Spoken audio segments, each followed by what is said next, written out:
The Programme National d'Efficacité Énergétique PNEE is underway.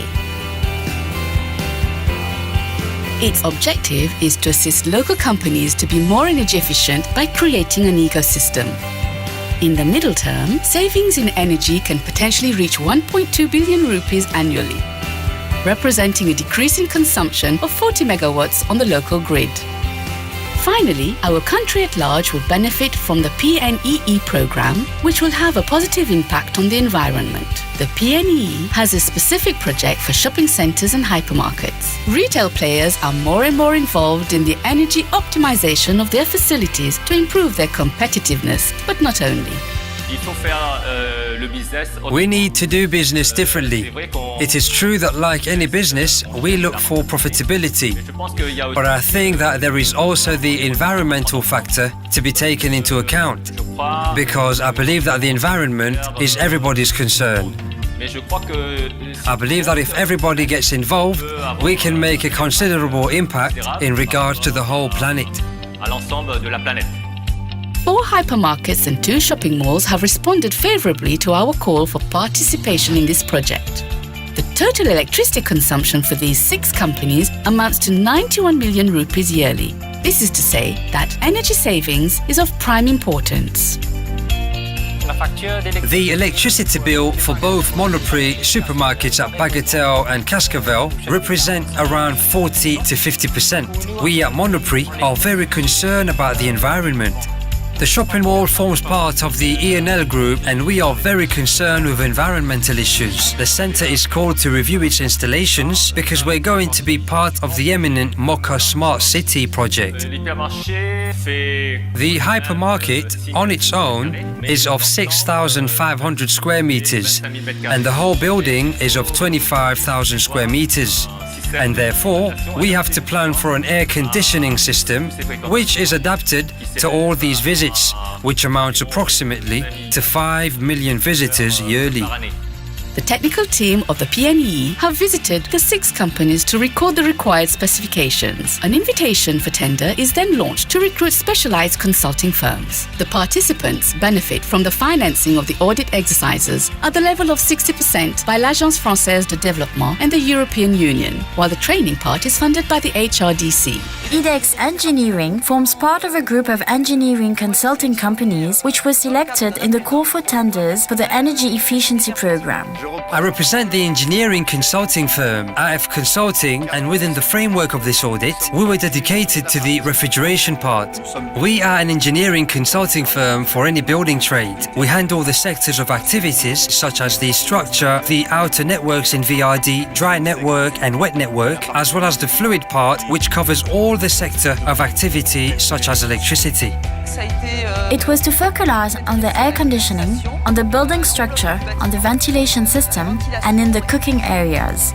The auditors begin with an instrumentation phase to measure and follow the energy consumption. The analysis of the records as well as the discussions with the maintenance staff allowed them to build the audit report.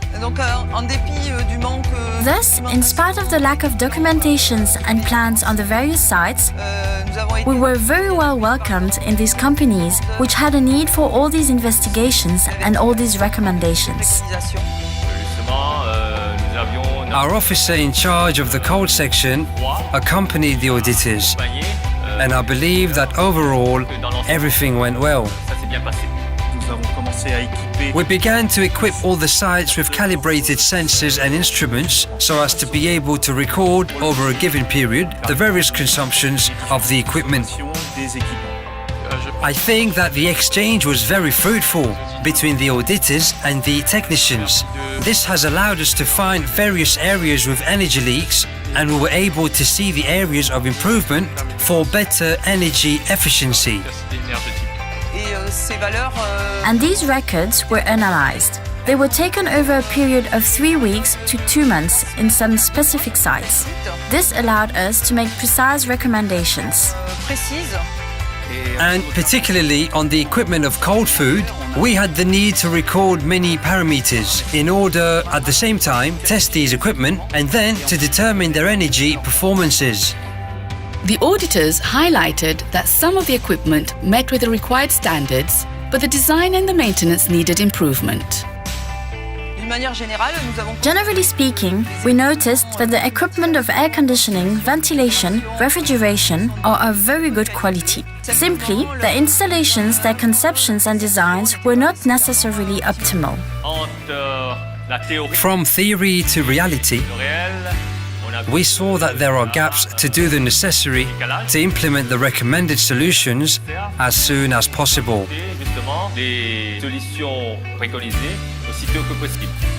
The positive aspect is that the mission was very well organized. Thus, we had to comply with a framework. We had a relatively precise list of specifications, which allowed us to focus our investigations.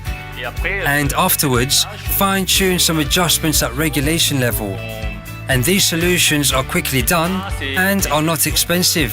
And also to understand the importance of doing the maintenance properly. We see that we can collect heat from the refrigeration system for the kitchen and the bakery. This is a plus point for us. These improvements were necessary at the automation levels and the management of our air conditioners.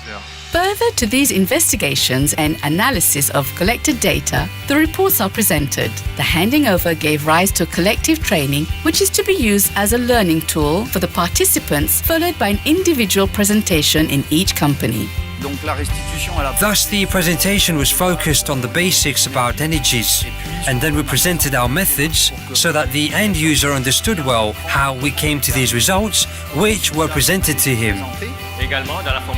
Also, in the training session, we had the results of the audits. It is in regards to these audits and recommendations that we plan to bring the project to its completion.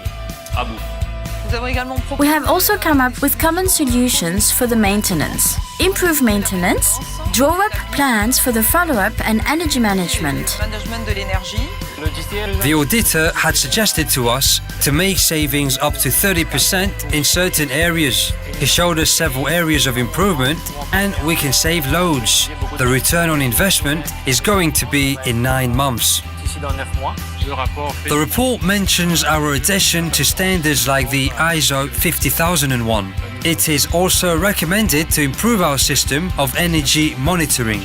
Following the PNEE Supermarché, the direct profits of this program will be of the order of 23% of savings on the energy bills of the participants. The Super U flag project is of an exceptional project. First of all, in terms of sustainable development in Mauritius, this project is the most accomplished one. Apart from the photovoltaic farm, we have other components which make precisely this project an example for business people in Mauritius.